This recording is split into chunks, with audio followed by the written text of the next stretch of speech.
بسم الله الرحمن الرحيم.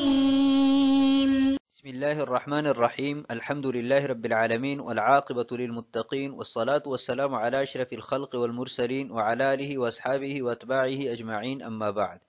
عزیز طلباء، کتاب الہدایہ جز ثالث کا سبق نمبر 161 ہے، اور اس سبق میں ہم انشاءاللہ شرائط القضاء کے متعلق بحث کریں گے، اور کتاب کی عبارت ولا تصح ولایت القاضی سے لے کر وهذا يعتقده في فتوى غیرہ تک ہوگی کے متعلق اصول کی طرف. تو اصل نمبر 1، حکم القضاء و شروطه یستقى من الشہادت،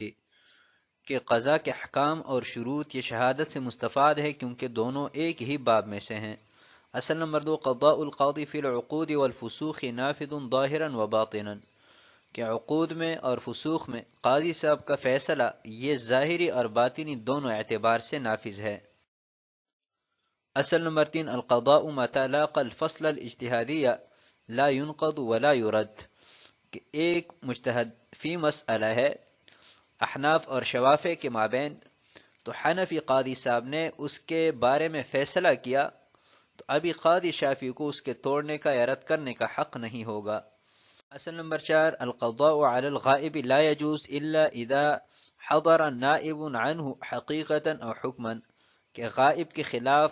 فیصلہ کرنا یہ جائز نہیں ہے مگر یہ کہ اس کی طرف سے حقیقتاً یا حکماً کوئی نائب حاضر ہو.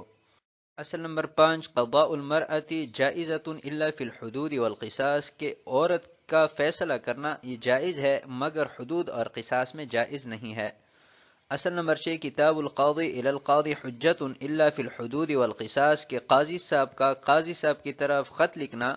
یہ حجت ہے مگر حدود اور قصاص میں. اصل نمبر 7، التحکیم جائز الا فی الحدود والقصاص، کہ کسی تیسرے شخص کو فیصل مقرر کرنا یہ جائز ہے سوائے حدود اور قصاص کے. اصل نمبر 8، القاضی لا یستخلف الا اذا فوض الیہ ذلک، کہ قاضی کسی کو اپنا نائب نہیں بنا سکتا مگر یہ کہ حاکم کی طرف سے اس کو یہ ذمہ داری سونپی گئی ہو. اصل نمبر 9، خبر الفاسق فی الدیانات غیر مقبول، کہ فاسق کی خبر دینی امور میں وہ غیر مقبول ہے. آتے ہیں کتاب کی عبارت کی طرف. کتاب ادب القاضی. قال ولا تصح ولایت القاضی حتى تجتمع في المولى شرائط الشهادة ويكون من أهل الاجتهاد.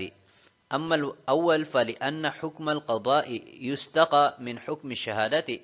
لأن كل واحد منهما من باب الولاية، فكل من كان أهلا للشهادة يكون أهلا للقضاء، وما يشترط لأهلية الشهادة يشترط لأهلية القضاء، والفاسق أهل للقضاء حتى لو قلد يصح، إلا أنه لا ينبغي أن يقلد كما في حكم الشهادة، فإنه لا ينبغي للقاضي أن يقبل شهادته ولو قبل جاز عندنا. یہ کتاب ادب القاضی کے بیان میں ہے، اور قاضی کی ولایت درست نہیں ہے یہاں تک کہ قاضی میں شرائط شہادت جمع نہ ہو اور وہ اہل اجتہاد میں سے نہ ہو. جہاں تک پہلے کی بات ہے تو اس لیے کہ قضاء کا حکم یہ شہادت کے حکم سے مستفاد ہے، اس لیے کہ دونوں میں سے ہر ایک ولایت کے باب میں سے ہیں، پس جو شخص شہادت کا اہل ہے وہ قضاء کا اہل ہے، اور جو شہادت کی اہلیت کے لیے شرط ہے وہ قضاء کی اہلیت کے لیے شرط ہے. اور فاسق شخص قضاء کا اہل ہے، حتیٰ کہ اگر اسے قاضی بنایا جائے تو یہ درست ہے، مگر یہ کہ اسے قاضی بنانا مناسب نہیں ہے جیسا کہ شہادت کے حکم میں، کہ قاضی کے لیے مناسب نہیں ہے کہ وہ فاسق کے گواہی کو قبول کرے، البتہ اگر گواہی قبول کی تو ہمارے ہاں جائز ہے. ولا تصح ولایت القاضی، یہاں سے مسئلہ بیان کیا گیا ہے کہ اگر کسی کو قاضی بنایا جائے تو اس قاضی صاحب میں دو شرطیں ہونی چاہیے. پہلی شرط یہ کہ اس میں شہادت کی جتنی شرائط ہے وہ ساری کی ساری پوری ہو، یعنی عاقل ہو، بالغ ہو، مسلمان ہو، اور اس کے علاوہ دیگر جو شرائط ہے. اور دوسری شرط یہ ہے کہ وہ مجتہد ہو. اما الاول، جہاں تک پہلی بات ہے، پہلی شرط ہے یعنی قاضی صاحب میں شہادت کی شرائط ہونی چاہیے. تو اس کی وجہ یہ ہے کہ شہادت اور قضاء یہ دونوں ولایت کے باب میں سے ہیں. قضاء یہ شہادت سے مستفاد ہے کیونکہ شہادت یہ کسی غیر پر اپنے قول کو نافذ کرنے کا نام ہے، اور اسی طرح قضا بھی، یہ بھی غیر پر اپنے قول کو نافذ کرنے کا نام ہے۔ اور قضا یہ اعلیٰ ہے درجہ میں شہادت سے، لہذا جب شہادت کے لیے شرائط ضروری ہے تو قضا کے لیے تو بطریقہ اولا یہ شرائط قاضی صاحب میں پائے جانا ضروری ہوں گی۔ فَكُلُّ مَنْ كَانَ أَهْلًا لِلشَّهَادَةِ، لہذا جب قضا اور شہادت دونوں ایک باب میں سے ہیں تو جو شخص شہادت کا اہل ہے وہ قضا کا بھی اہل ہے، اور شہادت کی اہلیت کے لیے جن شرائط کا پایا جانا ضروری ہے انہی شرائط کا قضا کی اہلیت کے لیے بھی پایا جانا ضروری ہے، کیونکہ دونوں ایک ہی باب میں سے ہیں۔ والفاسق اہل للقضاء، صاحب ہدایہ فرماتے ہیں کہ جیسے شاہد کے لیے افضل یہ ہے کہ وہ عادل بھی ہو، ایسی ہی جس شخص کو قاضی بنایا جا رہا ہے تو اس کے لیے بھی افضل یہی ہے کہ وہ عادل ہو۔ البتہ اگر کسی فاسق شخص کو قاضی بنایا گیا تو یہ درست ہے، جیسا کہ قاضی کے لیے مناسب نہیں ہے کہ وہ کسی فاسق شخص کی گواہی کو قبول کرے، لیکن اگر فسق کے باوجود بھی وہ کسی فاسق کی گواہی کو قبول کر لیتا ہے تو یہ درست ہے احناف کے ہاں۔ آتے ہیں اگلی عبارت کی طرف، فَلَوْ كَانَ الْقَاضِي عَدْلًا فَفَسَقَ بِأَخْذِ الرِّشْوَةِ وَغَيْرِهِ لَا يَنْعَزِلُ وَيَسْتَحِقُّ الْعَزْلَ وهذا هو ظاهر المذهب وعليه مشايخنا رحمه الله تعالى. وقال الشافعي رحمه الله تعالى الفاسق لا يجوز قضاؤه كما لا تقبل شهادته عنده. وعن علمائنا الثلاثة رحمهم الله تعالى في النوادر أنه لا يجوز قضاؤه. وقال بعض المشايخ رحمهم الله تعالى إذا قلد الفاسق القضاء ابتداء يصح ولو قلد وهو عدل ينعزل بالفسق لأن المقلد اعتمد عدالته فلم يكن راضيا بتقليده دونها. اور اگر قاضی عادل ہو پھر رشوت لے کر فاسق ہوا یا کسی اور وجہ سے تو وہ معزول نہیں ہوگا اور معزول کرنے کا مستحق ہے۔ یہی ظاہر الروایہ ہے اور اسی پر ہمارے مشائخ رحمہم اللہ تعالی ہے۔ امام شافعی رحمہ اللہ تعالی فرماتے ہیں کہ فاسق کو قاضی بنانا جائز نہیں ہے، جیسا کہ امام شافعی رحمہ اللہ تعالی کے ہاں ان کی شہادت قبول نہیں ہے،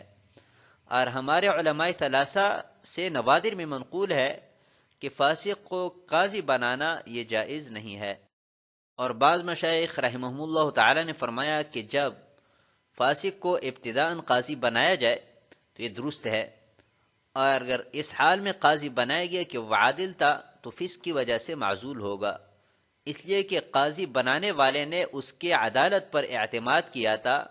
لہذا اس کے قاضی بنانے پر عدالت کے بغیر وہ راضی نہیں ہوگا۔ وَلَوْ كَانَ الْقَاضِي عَدْلًا، اور اگر قاضی ابتداءً عادل تھا لیکن بعد میں کسی گناہ جیسے رشوت وغیرہ کی وجہ سے وہ فاسق ہوا تو صرف فاسق ہونے کی وجہ سے وہ معزول نہیں ہوگا، البتہ معزول کرنے کا مستحق ہے، کیونکہ لوگ نے اس کی عدالت پر اعتماد کرتے ہوئے اس کو قاضی بنایا تھا، لہٰذا جب وہ عادل نہیں رہا تو اگرچہ خود بخود معزول نہیں ہوگا لیکن لوگوں کو یہ حق حاصل ہوگا کہ اس کو معزول کر دیں۔ صاحب ہدایہ فرماتے ہیں کہ ظاہر روایہ ہے اور اسی پر ہمارے مشائخ رحمہم اللہ تعالی کا قول ہے۔ وقال الشافعی رحمہ اللہ تعالی، اور امام شافعی رحمہ اللہ تعالی کا مذہب یہ ہے کہ فاسق شخص کو قاضی بنانا ہی جائز نہیں ہے، کیونکہ ان کے ہاں فاسق شخص کی گواہی مقبول نہیں ہے، تو ولایت اور شہادت چونکہ ایک باب میں سے ہیں تو جیسے شہادت قبول نہیں ہے ایسی قاضی بنانا بھی جائز نہیں ہوگا۔ وعن علمائنا الثلاثہ، اور ہمارے علماء ثلاثہ یعنی امام اعظم ابو حنیفہ، قاضی ابو یوسف اور امام محمد رحمہم اللہ تعالی سے نوادر میں ایک روایت یہ بھی منقول ہے کہ فاسق شخص کو قاضی بنانا جائز نہیں ہے، جیسا کہ امام شافعی رحمہ اللہ تعالی کا مذہب ہے۔ وقال بعض المشائخ، بعض مشائخ رحمہم اللہ تعالی کا قول یہ ہے کہ ابتداءً تو فاسق کو قاضی بنایا جا سکتا ہے، لیکن اگر وہ شروع میں عادل تھا اور پھر کسی گناہ کا ارتکاب کر کے وہ فاسق ہوا تو یہ معزول ہو جائے گا، کیونکہ قاضی بنانے والے نے اس کی عدالت پر اعتماد کرتے ہوئے قاضی بنایا تھا،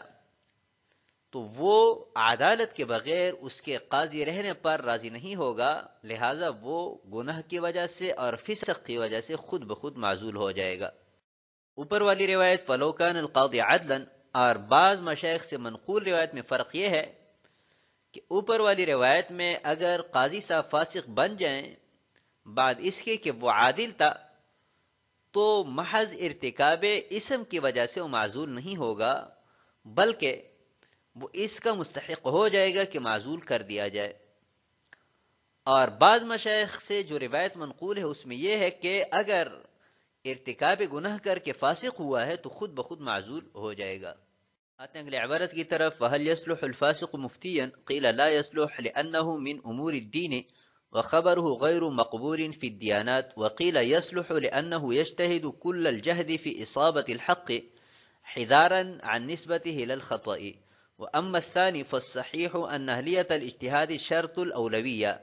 فَأَمَّا تَقْلِيدُ الْجَاهِلِ فَصَحِيحٌ عِندَنَا خِلَافًا للشافعي رحمه الله تعالى، هو يقول إن الأمر بالقضاء يستدعي القدرة عليه ولا قدرة بدون العلم، فصار كالتحري فإنه لا يصلي بتحري غيره۔ اور کیا فاسق مفتی بن سکتا ہے؟ تو کہا گیا ہے کہ نہیں بن سکتا، اس لیے کہ دین کے امور میں سے ہیں، اور دین کے امور میں فاسق کا قول غیر معتبر ہے، اور کہا گیا ہے کہ بن سکتا ہے اس لیے کہ وہ مکمل کوشش کرتا ہے حق کو بیان کرنے میں، اس ڈر سے کہ اس کی نسبت خطا کی طرف نہ کی جائے۔ اور جہاں تک دوسری شرط کی بات ہے تو صحیح یہ ہے کہ اجتہاد کی اہلیت افضلیت کی شرط ہے، پس جاہل کو قاضی بنانا ہمارے ہاں درست ہے، برخلاف امام شافعی رحمہ اللہ تعالی کے۔ وہ کہتے ہیں کہ فیصلہ کرنا اس بات کا تقاضا کرتا ہے کہ اس کو فیصلہ کرنے پر قدرت ہو، اور قدرت بغیر علم کے حاصل نہیں ہو سکتی، پس یہ تحری کی طرح ہوا کہ وہ دوسرے کے تحری سے نماز نہیں پڑھے گا۔ وَهَلْ يَصْلُحُ الْفَاسِقُ مُفْتِيًّا، پہلا مسئلہ قاضی کے فاسق اور غیر فاسق ہونے کے متعلق تھا، یہاں سے بیان فرما رہے ہیں کہ فاسق شخص یا مفتی بن سکتا ہے کہ نہیں بن سکتا، تو اس میں دو قول ہے۔ پہلا قول یہ ہے کہ مفتی چونکہ دین کے امور بیان کرتا ہے اور دیانات میں فاسق کا قول غیر معتبر ہوتا ہے، لہذا فاسق شخص وہ مفتی نہیں بن سکتا۔ اور دوسرا قول یہ ہے کہ بن سکتا ہے، اس وجہ سے کہ وہ حق کو بیان کرنے میں مکمل کوشش صرف کرتا ہے تاکہ اس کی نسبت خطا کی طرف نہ ہو، اگرچہ وہ خود فاسق ہے۔ وَأَمَّا الثَّانِي، قاضی بننے کے لیے دو شرائط بیان کی گئی تھی، ایک یہ کہ شہادت کی شروط اس میں موجود ہو، نمبر دو کہ وہ اہل اجتہاد میں ہو۔ تو پہلے پر بات کر چکے، یہاں پر دوسری پر بات کر رہے ہیں۔ تو صاحب ہدایہ فرماتے ہیں کہ قاضی کا مجتہد ہونا یہ اولویت کے لیے تو شرط ہے، لیکن نفس قضا کے لیے شرط نہیں ہے۔ لہٰذا ہمارے ہاں اگر کسی غیر مجتہد کو بھی قاضی بنایا گیا تو یہ درست ہے، اور امام شافعی رحمہ اللہ تعالی اس میں اختلاف کرتے ہیں۔ وہ فرماتے ہیں کہ فیصلہ کرنا یہ قدرت پر موقوف ہے، یعنی اگر فیصلہ کرنے کی قدرت ہوگی تبھی فیصلہ ہوگا، اور قدرت حاصل ہوتی ہے علم سے، اور علم کے بغیر قدرت نہیں ہوتی، لہٰذا جب فیصلہ پر قدرت ہی نہیں ہوگی تو منصب قضا پر فائز ہو کر وہ کیا کرے گا؟ فصار کالتحری، تو قضا تحری کی مانند ہوا کہ جیسے جس شخص کو سمت قبلہ معلوم نہ ہو تو وہ دوسرے شخص کی تحری پر بنا کر کے نماز نہیں پڑھ سکتا، ایسے ہی قاضی صاحب بھی دوسرے کے فتوے پر اعتماد کر کے فیصلہ بھی نہیں کر سکتا۔ وَلَنَا مَا رُوِيَ أَنَّ النَّبِيَ صلی اللہ علیہ وسلم، یہاں سے احناف کی دلائل بیان کی جا رہی ہے، جن میں سے بعض ہمارے ہاں جو متداول نسخے ہیں ان میں موجود نہیں ہے، جیسا کہ پہلی روایت کہ حضرت علی رضی اللہ تعالیٰ عنہ کو حضور اکرم صلی اللہ علیہ وسلم نے یمن کا قاضی بنایا، اور حالانکہ وہ اجتہاد کے درجے تک نہیں پہنچے تھے، جیسا کہ ابو داؤد شریف کی روایت ہے کہ عن علی رضی اللہ تعالی عنہ قال بعثني رسول الله صلى الله عليه وسلم إلى اليمن قاضيا فقلت يا رسول الله ترسلني وأنا حديث السن ولا علم لي بالقضاء فقال إن الله سيهدي قلبك۔ تو اس روایت سے بھی معلوم ہوا کہ قاضی کا مجتہد ہونا یہ ضروری نہیں ہے۔ اور دوسری دلیل والے انہ مأمور بالحکم، یہ بھی ہمارے ہاں متداول نسخوں میں مذکور نہیں ہے کہ اللہ تعالیٰ کا پاک ارشاد ہے کہ وَنِحْكُمْ بَيْنَهُمْ بِمَا أَنزَلَ اللَّهُ، کہ جو حکم اللہ تعالیٰ کی طرف سے نازل کیا گیا ہے اس کے موافق آپ ان کے مابین فیصلہ کیجئے۔ یہاں پر فیصلہ کرنے کا حکم ہے، تو ابھی اگر غیر مجتہد دوسرے کے فتوے پر عمل کر کے فیصلہ کرتا ہے تو وہ بھی اس آیت پر عمل کرنے والا بن جائے گا۔ لہٰذا اس سے بھی معلوم ہوا کہ قضاء کے لیے مجتہد ہونا یہ ضروری نہیں ہے۔ وَلِأَنَّ الْمَقْصُودَ إِنصَافُ الْمَظْلُومِ، یہ تیسری دلیل ہے جو کہ ہمارے ہاں متداول نسخوں میں مذکور نہیں ہے کہ قضاء سے مقصود مظلوم کو انصاف فراہم کرنا اور ظالم کو ظلم سے روکنا ہے، تو یہ مقصد بھی دوسرے کے فتوے پر فیصلے کرنے سے حاصل ہو جاتا ہے۔ لہٰذا اس سے بھی معلوم ہوا کہ قاضی کا مجتہد ہونا یہ ضروری نہیں ہے۔ وَلِأَنَّهُ يُمْكِنُهُ أَن يَقْضِيَ بِفَتْوَى غَيْرِهِ، یہ چوتھی دلیل ہے جو ہمارے ہاں متداول نسخوں میں مذکور ہے کہ چونکہ غیر کے فتویٰ پر فیصلہ کر سکتا ہے، اور قضاء کا جو مقصد ہے یعنی مظلوم کو انصاف فراہم کرنا اور ظالم کو روکنا وہ اس سے حاصل ہو جاتا ہے، اور مستحق کا اپنے حق تک پہنچ جانا وہ بھی دوسرے کے فتوے پر عمل کر کے فیصلہ کرنے سے حاصل ہو جاتا ہے۔ لہٰذا اس سے بھی معلوم ہوا کہ قاضی بننے کے لیے مجتہد ہونا یہ ضروری نہیں ہے۔ بخلاف التحری، اور تحری پر قضاء کو قیاس کرنا درست اس لیے نہیں ہے کہ تحری کی صورت میں نماز پڑھنے والا دوسرے کے تحری کو درست نہیں سمجھتا، لہٰذا اس لیے اس کے حق میں حجت نہیں ہے، برخلاف قاضی کے کہ وہ غیر کے فتوے کو چونکہ درست سمجھتا ہے اس لیے یہ اس کے لیے قابل عمل ہے اور اس پر وہ فیصلہ صادر کر سکتا ہے۔ تو آج کے سبق کو اسی پر ختم کرتے ہیں۔ والسلام علیکم ورحمۃ اللہ وبرکاتہ۔